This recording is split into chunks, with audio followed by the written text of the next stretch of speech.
Salam marketing Kristus. Pengusaha, para marketing yang dikasihi Tuhan, di bulan Maret ini kita akan sama-sama mempelajari tentang tema yang baru, yaitu judulnya Bekerja Bersama Kristus. Dan untuk kali ini kita kasih dengan subjudul atau subtema adalah menjadi kawan sekerja Kristus. Menjadi kawan sekerja Kristus. Kalau kita melihat ada satu advertising, iklan perusahaan yang ingin mencari karyawan, maka jelas di situ ditampilkan atau dimunculkan atau tertulis syarat-syaratnya. Ada misalnya saja kalau dia membutuhkan S1, yang dibutuhkan perusahaan bagian apa, persyaratannya apa, minimal S1 atau minimal D3 atau minimal SMA dan sebagainya.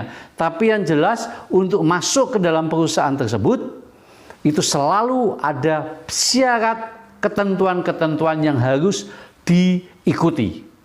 Itu perusahaan dunia, Bapak Ibu sekalian. Bagaimana dengan perusahaan surgawi? Kita tentunya ingin, sesuai dengan judul tadi, ingin menjadi kawan sekerja Kristus.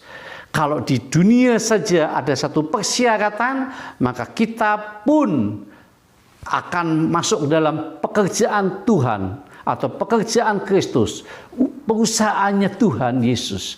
Kita pasti harus punya satu kriteria. Dan kali ini kita akan sama-sama membahas tentang kriteria, tentang syarat-syaratnya apa saja. Dan pada hari ini pokok tema ini kita ambil dengan tokoh Alkitab, yaitu Yusuf dan Maria. Yusuf dan Maria, mereka dipakai oleh Tuhan untuk menjadi kawan sekerja Kristus. Untuk apa? Untuk mengejawantahkan proses kelahiran Yesus, Sang Putra Allah, menjadi manusia melalui proses yang alami. Dan itu harus membutuhkan orang-orang yang mau bekerja sama, yang dipakai untuk menjadi kawan sekerja Kristus. Dan itu sebabnya Yusuf dan Maria, kita akan sama-sama mengikutinya, bagaimana persyaratannya berdasarkan kriteria tokoh karakter Yusuf dan Maria ini. Yang pertama adalah seorang yang tulus hati. Matius 1 ayat 19 mengatakan, karena Yusuf suaminya seorang yang tulus hati, dan seterusnya, dan tidak mau mencemarkan nama istrinya dan sebagainya. Artinya adalah untuk menjadi kawan sekerja Kristus itu harus seorang yang tulus hati. Pengusaha, para marketing yang dikasihi Tuhan, dan juga saudara yang mengikuti atau yang melihat acara ini, tentunya mengerti apa yang disebut dengan tulus hati. Seorang yang bekerja tanpa pamrih, itulah salah satu karakter orang yang tulus hatinya. Jadi kalau kita semua ingin menjadi kawan sekerja Kristus, maka mutlak kita harus menjadi seorang yang tulus hatinya. Saya yakin para pengusaha dan para marketing pasti juga ingin mencari karyawan yang tulus hati, bukan? Nah, ini syarat yang pertama, tulus hatinya. Dan yang kedua adalah ia menghilangkan keinginan pribadinya, tetapi ia memfokuskan pada kehendak Tuhan. Yang kedua, menghilangkan kehendak pribadinya, tapi fokus atau mengutamakan kehendak Tuhan. Itu di dalam Matius 1 ayat 20. Tetapi ketika Yusuf atau ketika Yusuf mempertimbangkan maksudnya itu, maka malaikat Tuhan menampakkan kepada dalam mimpi.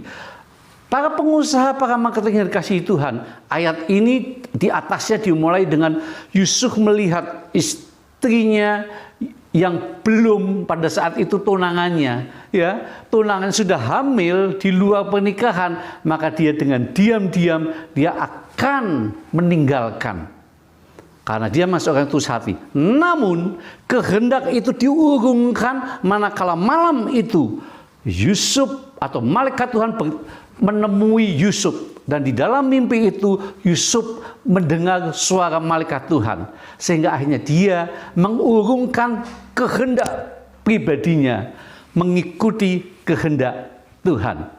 Untuk langkah yang kedua ini tidak mudah, Bapak Ibu, para pengusaha dan para marketing yang dikasihi Tuhan. Namun kalau kita ingin menjadi kawan sekerja Kristus, maka kita harus melakukan apa yang menjadi keinginan daripada sang pemilik perusahaan, yaitu menghilangkan kehendak pribadi, tapi fokus mengutamakan kehendak Allah. Yang ketiga, di situ katakan adalah menghilangkan nafsu kedagingannya.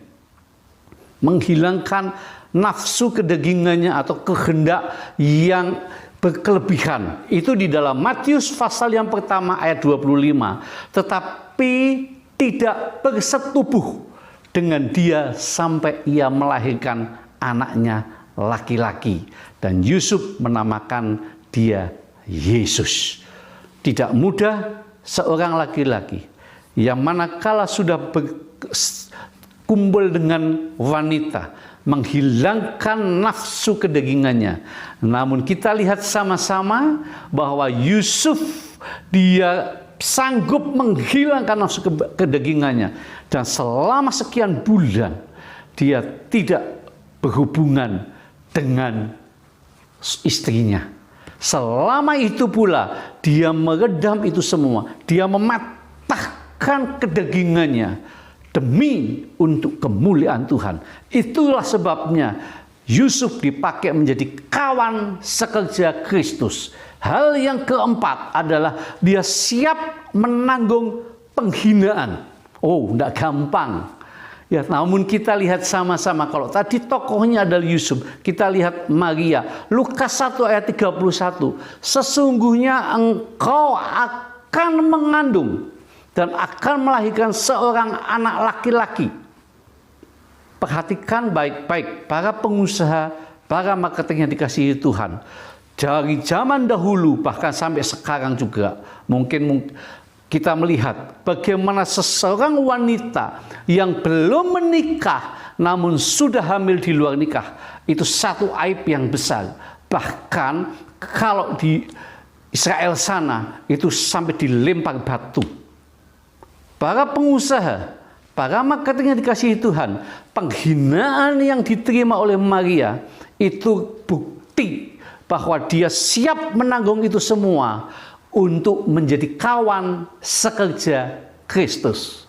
Jadi walaupun dia mengatakan kepada dunia di sekelilingnya, aku ini hamil karena pewahyuan Tuhan, saya yakin masyarakat Yahudi tidak akan percaya. Namun dia siap menerima itu, dia siap menanggung penghinaan itu. Dan hal yang keempat ini menjadi kekuatan buat kita, menjadi introspeksi buat kita. Bagaimana penghinaan yang kita terima, bagaimana tekanan dari pihak-pihak lain yang pada saat kita bekerja buat Tuhan.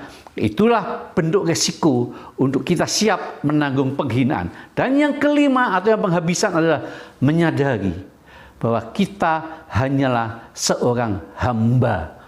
Lukas 1 ayat 38. Kata Maria, sesungguhnya aku ini adalah hamba Tuhan. Jadilah padaku menurut perkataanmu itu. Puji nama Tuhan. Dari sini para pengusaha, para marketing yang dikasihi Tuhan, dan para pemirsa yang mengikuti acara ini, kita lihat sama-sama untuk menjadi kawan sekerja Allah. Ada 5 karakter yang harus kita punyai. Yang pertama adalah punya seorang sifat yang tulus hati. Dan yang kedua, menghilangkan kehendak pribadi dan taat pada kehendak Tuhan atau kehendak tuannya. Dan yang ketiga adalah menghilangkan nafsu keinginan jasmani kita. Dan yang keempat adalah siap menanggung penghinaan. Dan yang kelima, menyadari bahwa keberadaan kita semua ini hanyalah seorang hamba, bukan yang dapat disombongkan. Itu sebabnya kiranya 5 karakter ini menjadi kekuatan buat kita, bagi saudara semua, bagi kita semua yang ingin menjadi kawan sekerja Kristus. Karena saat ini Kristus mencari untuk menjadi karyawan yang sebanyak-banyaknya untuk menuai di ladangnya Tuhan. Siaplah untuk menjadi kawan sekerja Kristus.